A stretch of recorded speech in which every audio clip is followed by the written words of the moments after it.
অতি দ্রুত অন্তর্বর্তী সরকারকে একটি রোড ম্যাপ প্রকাশ করা উচিত। সুনির্দিষ্ট কর্মপরিকল্পনা প্রকাশ করা হলে চলমান নানা প্রশ্ন ও বিতর্ক থাকবে না বলে জানিয়েছেন টিআইবির নির্বাহী পরিচালক ডক্টর ইফতেখারুজ্জামান।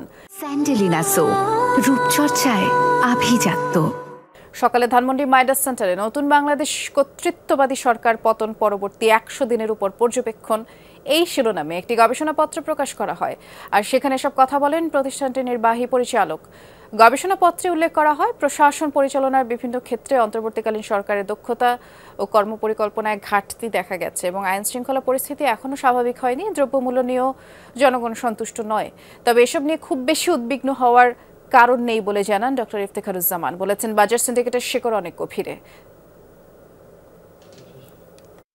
অনেক ক্ষেত্রে ইতিবাচক, অত্যন্ত ইতিবাচক, প্রশংসনীয় এবং বলবো যে রাষ্ট্র সংস্কারের জন্য অত্যন্ত উপযোগী পদক্ষেপ গ্রহণ করেছে। অন্য দিক থেকে বেশ কিছু চ্যালেঞ্জ আছে, যেটা খুবই স্বাভাবিক। আইন শৃঙ্খলা পরিস্থিতি ক্ষেত্রে প্রথম দিকে প্রতিবাদের পতনের পর যে ধরনের অরাজকতা ছিল সেটি অনেকটাই কাটিয়ে ওঠা সম্ভব হয়েছে, কিন্তু আরও স্থিতিশীলতার প্রয়োজন।